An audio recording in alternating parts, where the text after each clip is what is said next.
संत तुकाराम महाराजांची पालखी आज पुण्यातील निवडुंगाव विठ्ठल मंदिरात मुक्कामी आहे। खरं तर नाना पेठेत हे मंदिर आहे आणि कालचा आणि आजचा मुक्काम हा या पालखीचा या निवडुंगाव विठ्ठल मंदिरात असल्याने या ठिकाणी पाहिलं तर मोठ्या प्रमाणावर पुणेकर भाविकांनी या ठिकाणी गर्दी केल्याचं चित्र आपल्याला पाहायला मिळते। मी आता निवडुंगाव विठ्ठल मंदिराच्या बाहेर आहे, ज्या ठिकाणी खरं तर तुकाराम महाराजांची पालखी आतमध्ये मुक्कामी आहे आणि या मंदिराच्या बरोबर बाहेर पाहिलं तर मोठ्या प्रमाणावर या ठिकाणी गर्दी जी आहे ती या ठिकाणी आपल्याला पाहायला मिळते। दुसरीकडे पाहिलं तर पोलिसांचा सुद्धा चोख बंदोबस्त या संपूर्ण गर्दीच्या पार्श्वभूमीवर आपल्याला पाहायला मिळतोय। कालपासूनच कडक पोलीस बंदोबस्त जो आहे तो या ठिकाणी ठेवण्यात आलेला आहे। दुसरीकडे हे जे मदत केंद्र पोलिसांनी उभारलं आहे त्या ठिकाणी पाहिलं तर या ठिकाणी जवळपास 50 ते 60 CCTV कॅमेरे लावलेले आहेत आणि या 50 ते 60 CCTV कॅमेऱ्याच्या द्वारे या ठिकाणी करडी नजर जी आहे ती पोलीस प्रत्येक हालचालींवर ठेवताना आपल्याला पाहायला मिळत आहे। जे भाविक या ठिकाणी दर्शनासाठी येत आहेत त्या भाविकांची कुठलीही गैरसोय होऊ नये, त्याचप्रमाणे कुठलीही या दरम्यान कुठलीही अनुचित घटना घडू नये यासाठी पोलीस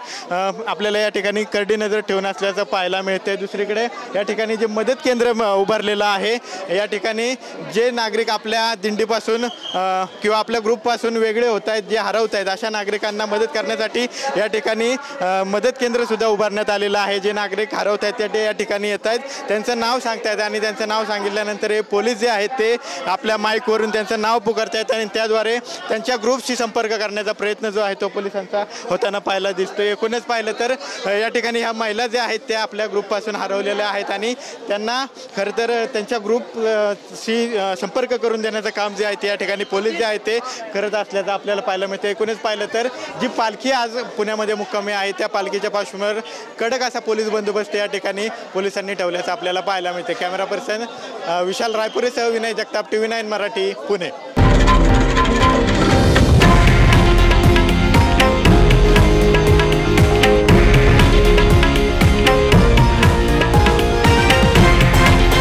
हे आहे देशातील नंबर 1 न्यूज नेटवर्क आणि आपण पाहत आहात TV9 मराठी, एकमेव।